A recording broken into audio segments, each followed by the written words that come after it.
નમસ્કાર. આજના આ ખાસ વિશ્લેષણમાં આપનું સ્વાગત છે. આજે આપણે ભારતીય જનગણના 2027 વિશે એકદમ રસપ્રદ ચર્ચા કરવાના છીએ. હા, આ કોઈ સામાન્ય ગણતરી નથી. સ્ત્રોત દસ્તાવેજોમાં જે માહિતી આપી છે ને તે મુજબ આ હાઉસ લિસ્ટિંગ એટલે કે ઘરયાદી અને મકાલોની ગણતરીની પ્રક્રિયા એટલે સૂક્ષ્મ અને જટિલ છે કે સાંભળીને જ દંગ રહી જવાય. તો ચાલો આ મહત્વાકાંક્ષી પ્રક્રિયામાં સીધા જ ડૂબકી લગાવીએ. પણ શરૂઆત એક મસ્ત અને થોડા મૂંઝવણભર્યા પ્રશ્નથી કરીએ. કલ્પના કરો કે 60 લોકો એક જ પેઇંગ ગેસ્ટ એટલે કે પીજીમાં રહેતા હોય તો સત્તાવાર ગણતરી મુજબ તે કેટલા કુટુંબ ગણાશે? શું તે એક કુટુંબ છે, 60 અલગ કુટુંબ છે કે પછી કંઈક સાવ અલગ જ? આ પ્રશ્ન સાંભળવામાં સાદો લાગે છે, પણ તે દર્શાવે છે કે રોજેરોજની પરિસ્થિતિઓને કાગળ પર ઉતારવી કેટલી અઘરી હોઈ શકે છે. આ પ્રશ્નનો જવાબ આપણે આગળ મેળવીશું, પણ એ પહેલાં આજની આપણી ચર્ચાના 4 મુખ્ય પડાવ જોઈ લઈએ. પહેલા મકાનની ઓળખ, પછી લોકોની ગણતરી, ત્યારબાદ સુવિધાઓ અને મિલકતની નોંધણી અને અંતે વિસ્તારનું નકશો બનાવવાની પ્રક્રિયા. તો ચાલો આપણા પહેલા અને સૌથી પાયાના વિભાગથી શરૂઆત કરીએ, મકાનની ઓળખ. અહીં સામાન્ય મકાન અને જનગણના ઘર વચ્ચેનો તફાવત બહુ જ રસપ્રદ છે. સ્ત્રોત સામગ્રી મુજબ કુટુંબની વ્યાખ્યા દિવાલોથી નહીં પણ રસોડાથી થાય છે. એક ઉદાહરણ લઈએ.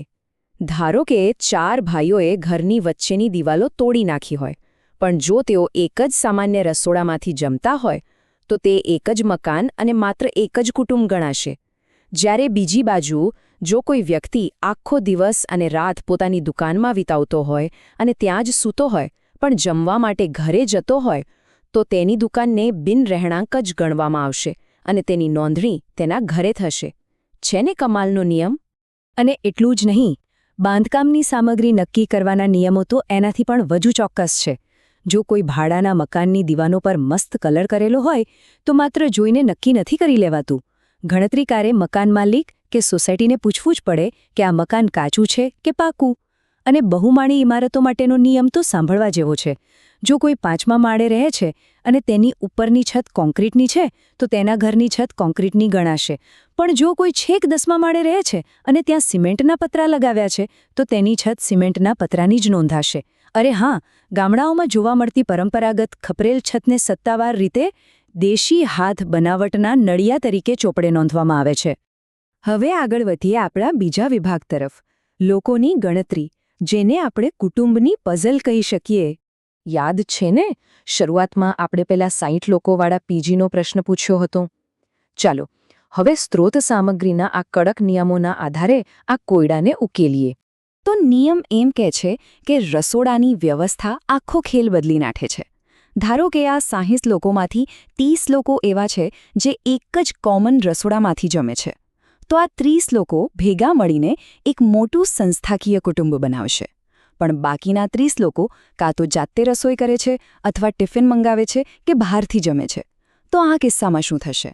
આ 30માંથી દરેક વ્યક્તિ એક અલગ કુટુંબ ગણાશે, એટલે કે 30 સામાન્ય કુટુંબો બનશે, જેમાં દરેકમાં માત્ર એક જ સભ્ય હશે. ખરેખર આંકડાઓની આ માયાજાળ અદ્ભુત છે. હવે એક બીજી પરિસ્થિતિ વિચારીએ. ગણતરીકાર ઘરે જાય અને દરવાજે મોટું તાળું લટકતું હોય તો? આના માટે લોકડ ડોર પ્રોટોકોલ છે. પહેલીવાર જાય ત્યારે ઘરને તાળું મારેલ માર્ક કરી દેવાય, જેથી કોઈ ઘર રહી ન જાય. પછી આસપાસના પડોશીઓને પૂછપરછ કરાય કે ભાઈ આ ઘરવાળા ક્યારે મળશે. એ માહિતીના આધારે ફરી મુલાકાત ગોઠવાય. પણ જો ક્ષેત્રીય કામગીરીના છેલ્લા દિવસ સુધી પણ એ તાળું ખુલે જ નહીં તો અંતે તેને ફાઇનલ રિપોર્ટમાં તાળું મારેલ ઘર તરીકે નોંધવામાં આવે છે. સારું, હવે આના વિશે શું વિચારવું છે? જો કોઈ બાળક બોર્ડિંગ સ્કૂલ કે છાત્રાલયમાં ભણતું હોય પણ ઉનાળુ વેકેશનમાં ઘરે આવ્યું હોય તો શું તેની ગણતરી ઘરે રહેતા સભ્ય તરીકે થશે? મોટાભાગના લોકો કહેશે હા, પણ સ્ત્રોત દસ્તાવેજ કંઈક અલગ જ કહે છે. અહીં સામાન્ય રહેવાસીનો નિયમ લાગુ પડે છે. આ નિયમ મુજબ કોઈપણ વ્યક્તિની ગણતરી એ જ જગ્યાએ થાય છે જ્યાં તે વર્ષના મોટાભાગના દિવસો વિતાવે છે. એટલે કે ભલે વિદ્યાર્થી અત્યારે વેકેશનની મજા માણવા ઘરે આવ્યો હોય પણ તેની સત્તાવાર ગણતરી તો તેની હોસ્ટેલમાં જ થશે, એ પણ સંસ્થાકીય કુટુંબના સભ્ય તરીકે. ભાડુઆતોના કિસ્સામાં પણ આ જ લોજિક ચાલે છે. અહીં પણ રસોડું જ અંતિમ લાઈન દોરે છે. જો ભાડુઆત મકાન માલિકના રસોડામાં જ તેમની સાથે ભોજન લેતો હોય તો ભલે તે ભાડું ચૂકવતો હોય, ગણતરી માટે તે માલિકના કુટુંબનો જ એક સભ્ય ગણાશે. પણ જો ભાડુઆત પોતાનું અલગ રસોડું ધરાવતો હોય અથવા બહારથી જમતો હોય તો જ તેને એક સ્વતંત્ર કુટુંબ તરીકે ગણવામાં આવે છે. ચલો હવે આપણે ત્રીજા વિભાગ તરફ જઈએ, સુવિધાઓ અને મિલકત. આજના આધુનિક સમયમાં આની નોંધણી કેવી રીતે થાય છે તે જોઈએ. અહીં જે બારીકાઈથી વિગતો નોંધાય છે ને તે ખરેખર ચોંકાવનારી છે. માની લો કે ઘરમાં નળથી સરસ પાણી આવે છે, પણ આખો પરિવાર ફક્ત બિસ્લરી કે સીલબંધ બોટલનું જ પાણી પીએ છે, તો પીવાના પાણીનો મુખ્ય સ્ત્રોત સીલબંધ બોટલ જ લખાશે, નળનું પાણી નહીં. એ જ રીતે જો કોઈએ ઘરની છત પર સોલર પેનલ લગાવી છે જે મેઇન લાઇન સાથે જોડાયેલી છે, તો ઘરમાં પ્રકાશનો મુખ્ય સ્ત્રોત સૌર ઊર્જા ગણાશે. અને હા, જો કોઈ ટીવી પર ક્રોમકાસ્ટ કે ફાયર સ્ટિક લગાવીને સ્ટ્રીમિંગ કરતું હોય તો તેને ઇન્ટરનેટના ઉપયોગ તરીકે નોંધવામાં આવશે. પણ અહીં એક ખાસ ટ્વિસ્ટ છે. આજકાલના સ્માર્ટફોન ભલે લેપટોપના બધા કામ કરી શકતા હોય, પણ તેને કમ્પ્યુટર કે લેપટોપ ગણવામાં આવતા નથી. ચોપડે કમ્પ્યુટર લખાવવા માટે વાસ્તવિક માલિકી હોવી ફરજિયાત છે. વાહનોને લઈને પણ એકદમ સ્પષ્ટ ગાઈડલાઈન છે. ધંધા માટે વપરાતી કાર હોય તો તેને પણ ઉપલબ્ધ મિલકત જ ગણવામાં આવે છે. આમાં સૌથી રસપ્રદ કિસ્સો ડ્રાઈવરનો છે. જો કોઈ ડ્રાઈવર પોતાના શેઠની કાર સામાન્ય રીતે પોતાની પાસે જ રાખતો હોય અને ક્યારેક પોતાના ઘરના કામે પણ વાપરતો હોય તો સત્તાવાર રીતે એ કાર ડ્રાઈવરના કુટુંબની મિલકતની યાદીમાં ગણવામાં આવશે. જો કે બીજી બાજુ ટ્રેક્ટર, ઓટો રિક્ષા, ઈ-રિક્ષા કે છકડા જેવા 3 પૈડાવાળા વાહનોને કાર કે દ્વિચક્રી વાહન તરીકે જરાય માન્યતા મળતી નથી.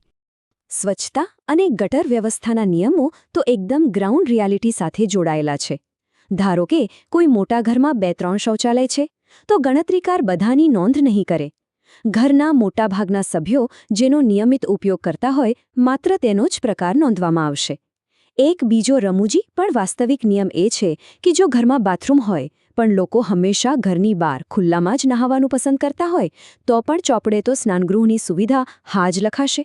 અને જો કોઈ કુટુંબ પર્યાવરણ પ્રેમી હોય અને નહાવા ધોવાનું ગંદુ પાણી બગીચાના છોડવાઓને પાતું હોય તો તે પાણી માટે ઘરમાં જે ગટર વ્યવસ્થા અસ્તિત્વમાં હોય તે જ નોંધવામાં આવે છે.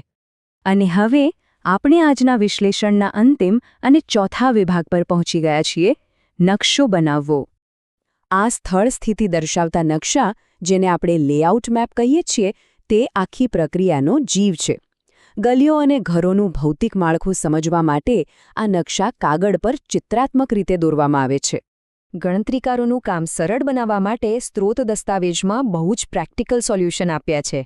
મોટી બિલ્ડિંગ હોય તો તેને એક મોટા ચોરસથી દર્શાવાય અને એની અંદર નાના ચોરસ કરીને ફ્લેટ બતાવાય. પણ જો કોઈ ભયંકર મોટી સોસાયટી હોય જ્યાં બધા ફ્લેટ દોરવા અશક્ય હોય તો એક જ ચોરસમાં લખી દેવાય કે અહીં 1 થી 50 નંબરના મકાનો છે. જો મકાન રહેણાંક હોય તો ચોરસ ખાલી રખાય અને બિન રહેણાંક હોય તો તેમાં 83 લીટીઓ કરી દેવાય. અને હા, વિસ્તારમાં કોઈપણ ધર્મનું પૂજા સ્થળ હોય, પછી તે મંદિર હોય, મસ્જિદ હોય કે બૌદ્ધ સ્તૂપ, બધાને એક જ સત્તાવાર કોડ હેઠળ પૂજા સ્થળ તરીકે દર્શાવવામાં આવે છે. તો મિત્રો, આ સમગ્ર વિશ્લેષણ પરથી એક વાત તો સ્પષ્ટ થાય છે કે આ પ્રક્રિયા કોઈ નાની સૂની વાત નથી. 1 અબજથી પણ વધુ લોકોની વિવિધતા અને રોજિંદી વાસ્તવિકતાઓને આવા જટિલ આંકડાઓમાં કંડારવા માટે જે ધીરજ અને બારીકાઈની જરૂર પડે છે ને, તે ખરેખર અસાધારણ અને સલામ કરવા યોગ્ય છે. હવે જતા જરા એ વિચારજો કે જ્યારે આ લાખો કરોડો નાના ડેટા પોઈન્ટ્સ ભેગા થઈને આપણા દેશનું એક સંપૂર્ણ અને વિશાળ ચિત્ર બનાવશે, ત્યારે તે ભવિષ્યના ભારત વિશે આપણને શું નવું અને ચોંકાવનારું બતાવશે. આજની આ રસપ્રદ સફરમાં જોડાવા બદલ આપનો ખૂબ ખૂબ આભાર.